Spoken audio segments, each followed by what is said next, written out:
दोस्तों, आज हम हमारे वीडियो में एक सच्ची घटना के बारे में बताएंगे जिसे सुनकर आप हैरान हो जाएंगे। जरा सोचिए, अगर कोई इंसान बेहोश हो जाए और रेगिस्तान के बीच में मरने के लिए छोड़ दिया जाए, जहां मीलों दूर सिर्फ रेगिस्तान हो, न पीने के लिए पानी, न खाने के लिए खाना, न आदमी, न पेड़, न पौधे, आसपास बस मीलों दूर सिर्फ रेत और 45 डिग्री की भीषण गर्मी। तो एक अकेला व्यक्ति जिसके पैरों में चलने के लिए जूते तक नहीं है, गर्म रेत पर वह 71 दिनों तक मौत के लिए संघर्ष करता रहा। उस विशाल रेगिस्तान से जीवित कैसे निकला?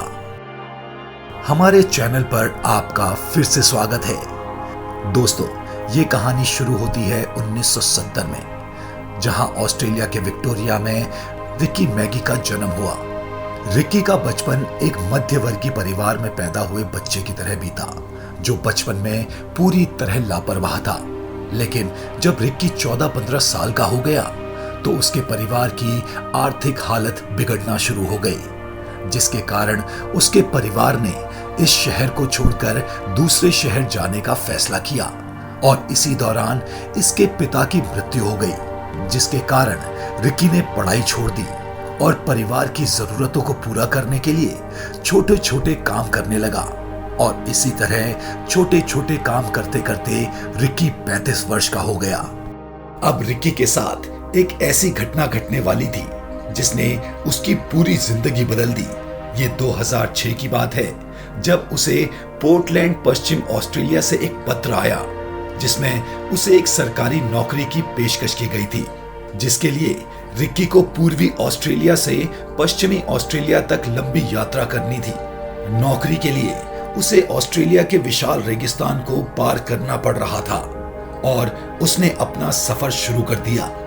रास्ते में रिकी ने देखा कि 3 लोगों की कार खराब हो गई है। तब रिकी एक इंसान के रूप में उन लोगों की मदद करने लगा और उन्हें अपनी कार में लिफ्ट दे दी।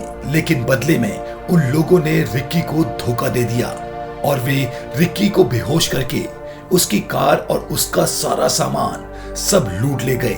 हैरान करने वाली बात तो ये थी कि उन लुटेरों ने रिकी के जूते तक नहीं छोड़े थे। उन लुटेरों ने रिकी को उस सुनसान रेगिस्तान में मरने के लिए फेंक दिया। जब रिकी को होश आया तो उसने देखा कि उसे रेगिस्तान में चिलचिलाती धूप के बीच एक लाश की तरह फेंक दिया गया था। अब रिकी के पास ऐसे मुश्किल हालात में 2 ही रास्ते थे, या तो वो बैठकर मौत का इंतजार करे या फिर उस रेगिस्तान से निकलने की कोशिश करे, जो कि बिल्कुल असंभव सा था। लेकिन रिकी ने अपनी सारी हिम्मत जुटाई और सोचा कि अगर मैं इसी दिशा में चलता रहूं तो शायद मैं बाहर निकल सकता हूं। और ये निर्णय लेने के बाद वह उसी दिशा में चलने लगा।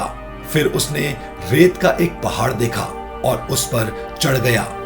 फिर उसे बिना पानी की एक सूखी हुई नदी दिखाई दी और रिकी ने उसी नदी के किनारे चलने का फैसला किया। दोस्तों, ये यात्रा बहुत कठिन होने वाली थी, क्योंकि दिन में रेगिस्तान में रेत बहुत गर्म हो जाती थी और उस पर चलना किसी भी भट्टी पर चलने के बराबर महसूस होता था। दिन के समय रेगिस्तान का तापमान 40 से 50 डिग्री सेल्सियस तक चला जाता था और ऐसी गर्मी में बिना खाए पिए चलना बहुत ही मुश्किल काम था।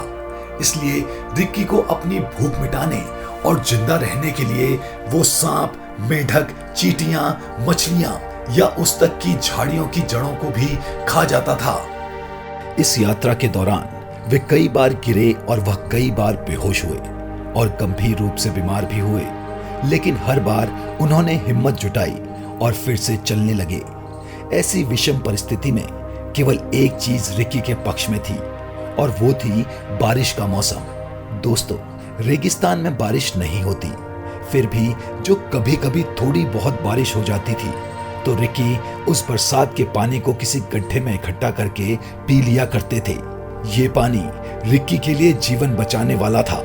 फिर भी रिकी को जिंदा रहने के लिए कई बार खुद का पेशाब पीना पड़ा। दोस्तों, रेगिस्तान में खाना और पानी ठीक से न मिलने के कारण हालात बिगड़ते गए। जैसे जैसे दिन बीतते गए, उनके शरीर का वजन कम होता गया। तेजी से शरीर कंकाल की तरह दिखने लगा उनका शरीर इतना कमजोर हो गया कि वह दिन में कई बार बेहोश हो जाते थे। ऐसे में उनके दिमाग में भी कई बार आत्महत्या के विचार आए, लेकिन उन्होंने हार नहीं मानी और अंतिम सांस तक कोशिश करने का संकल्प लिया और इसी तरह 71 दिनों तक हर दिन मौत से लड़ते रहे, इस उम्मीद के साथ कि आज मैं इस रेगिस्तान से निकलूंगा। और 72वें दिन वह वीरेन डूडो मवेशी थाने के पास पहुंचे, जहां मार्क क्लिफर्ड नाम के शख्स की नजर उन पर पड़ी। रिकी को देखकर मार्क को लगा जैसे कोई कंकाल भटक रहा हो, क्योंकि रिकी का वजन 106 किलो से घटकर 48 किलोग्राम रह चुका था।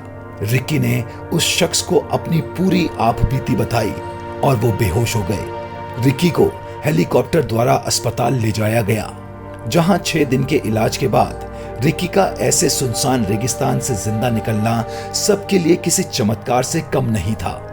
रिकी ने इस घटना पर लेफ्ट फॉर डेड नाम की एक किताब भी लिखी, जिसे लोगों ने बहुत पसंद किया।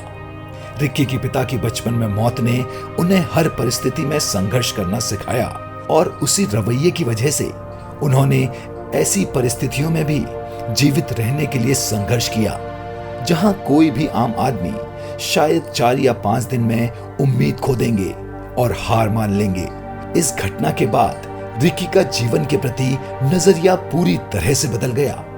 अगर आपको हमारा वीडियो पसंद आया हो तो प्लीज लाइक और सब्सक्राइब जरूर करें।